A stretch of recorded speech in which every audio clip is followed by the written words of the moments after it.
Some of you guys may know I'm a very opinionated person. And if you're wondering where that all started, well, this is where it all started. I was in college, the college newspaper. It was a big college, University of Michigan. We had 40,000 students. And the little picture over there, that was me. I got to write a column every 2 weeks, and I got to see hundreds of people reading it the next day. I got to see thousands of people talking about it. It was a fantastic experience. And unfortunately, all good things came to an end. I graduated, I could no longer be a part of the newspaper, and so I found myself with an itch that I just needed to scratch. I had all these ideas, I had all these opinions. What am I gonna do with them? And that is when I decided one day to start online blogging. And now, for those of you who are also have your own opinions, your own ideas, things you want to share with the world, I'm going to share with you my experience in online blogging, how I can get started, and what your experience in online blogging is going to be like. Now, let's go over a little bit about the different reasons. I talked a little bit about this earlier, but one thing I really enjoyed about it is the creative and intellectual stimulation of it. Writing is really kind of like an art form. Now, we're all in Toastmasters. I know you guys all love coming up here. You love giving a speech. You love planning your speech, deciding what you're going to talk about, actually doing the speech. Writing is really no different. Instead of doing it up on stage, you're doing it on paper. To be honest with you, I actually prefer writing over speaking. I would say that's my number one hobby. It's my way of expressing myself creatively. So if you ever find yourself having ideas that you just want to put on paper, just express yourself. This is a great way to do it. On a related note, we talked about making a difference. Online blogging, in a different way, is also a way to make a difference. We all have things that we can share with the world. We all know how to run marathons. We all know how to cook effectively. We all know how to follow a fitness regimen. We all have something that we're really good at. Why not share your knowledge with the world? There's been so many times when I've learned so much just by other people deciding that they want to share something. And so I decided I want to give back. So when I started writing, when I started blogging, these were actually my two main reasons: creative stimulation and making a difference. But then I realized there are also other reasons why you could blog. We talked about professional development. Online blogging is one of the good ways to do that, especially if you're a consultant or freelancer and you're always looking for the next client to work with. One of the best ways to do that is to really establish yourself as a thought leader in your field, or at the very least, establishing yourself as someone who really knows what they're talking about, someone who's very knowledgeable in the area that you want to work in. And by writing a blog and just sharing your knowledge, it's a very good way to demonstrate to people your knowledge and your expertise in the area. And you can actually take this concept a little bit further. You can do this as brand awareness for a company. Suppose you work at a company, either you're an employee or let's say you're an executive, or you maybe even run your own company. One really good way to build brand awareness for your company is through blogging. For example, I used to work at Google, and I gotta tell you, Google engineers love to blog about the best practices, the lessons that they've learned through software engineering working at Google. And they're not doing this because they're bored. Well, maybe they are. But a big part of the reason they do it is because it really builds brand awareness for software engineering at Google, and it really helps Google to recruit more software engineers because it's a great PR platform. So there are many reasons to do it. Let's talk a little bit more about the nitty-gritty details of what it takes to actually start a blog. Now, the first thing you gotta decide is what kind of a blog do you wanna be? What platform are you gonna use to start your blogging? Now, one of the big things there is you can use someone else's platform. There are many pros and cons associated with it. So for example, you could use something like Medium, or something we all know like LinkedIn, Facebook, Reddit maybe. The cool thing with using someone else's platform is that you don't have to do any of the work yourself.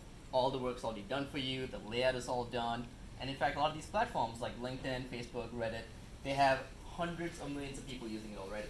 So it's a very good way to get traffic into it. But the downside is that you don't have any control. You don't get to control the layout, you don't even get to control the domain.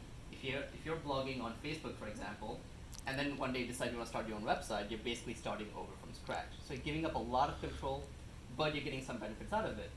The complete opposite direction you can go is deciding you're going to build your own website and you're going to host it yourself. Now, there are lots of ways to do this. For example, WordPress.org is probably the most popular one. The downside here is that it's a lot more work for you. You gotta make sure you're technically adept when it comes to just hosting your website, scaling it appropriately, and also you're not gonna get that many people visiting your blog. A happy medium is what I actually personally use myself, a hosted blog, something like WordPress.com or Squarespace. You kind of combine a little bit of the benefits of both. It's hosted by someone else, so you don't have to worry about the technical aspects of it.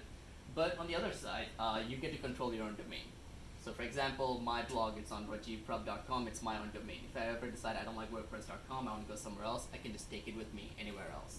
So you really get to control your blog that way. But at the same time, those platforms, they do send you some traffic that way as well, so you get some of that benefits. Now, people think the hardest part of blogging is actually writing. I don't think so. I would say, for me at least, the hardest part of blogging is actually getting people to come to your blog. This is actually really, really hard to do. Now, we talked about how the platform you use, it makes a big difference. So for example, let's say you use a platform like Reddit or Facebook. They send a lot of traffic to you your way. Platforms like Facebook, they'll recommend the stuff you posted to other people, your friends, to strangers. It's a good way to get traffic. Another way to do this is using search engine optimization.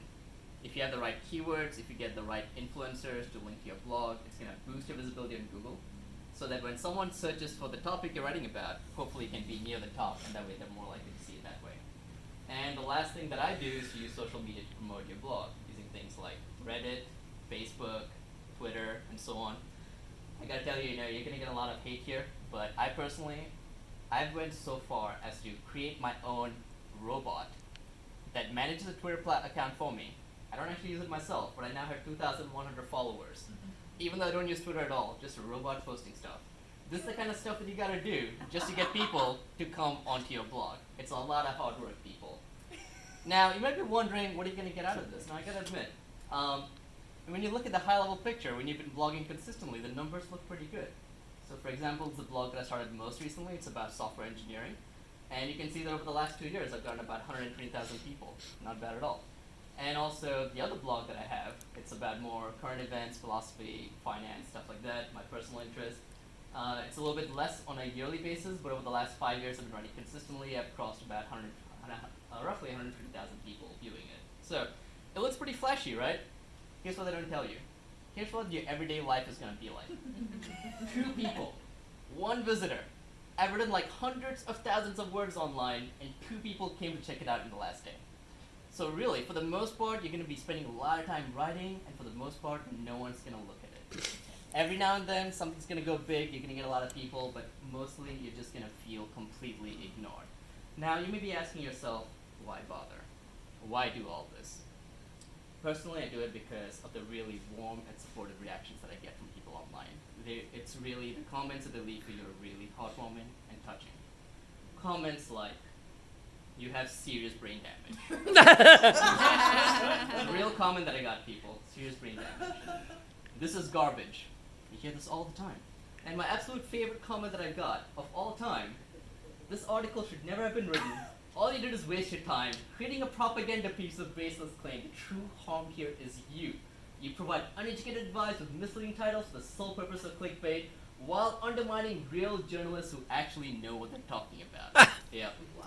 This right here is the reason why I blog, folks. I gotta warn you, online blogging, people are harsh. In Toastmasters, people are nice to you, they want to listen, they smile. Online blogging, you're gonna hear very cruel comments. So, you gotta get ready for that. On the positive side though, you do every now and then, not very often, but every now and then, you do get some nice comments. People coming up to you and saying how much they've touched them, how much they really enjoyed the piece that you wrote. Doesn't happen nearly often enough, but every now and then it does happen. So, you guys might be wondering, is it worth it? Should you start online blogging? And my answer to you is no. It's a lot of work, it's a pain in the ass, and people are gonna hate you for it, you're gonna get so much abuse. But, if despite what I just said, if you find that there is an itch inside you, something burning, and you feel the need to express yourself, go ahead and do it anyway. It just might be the next favorite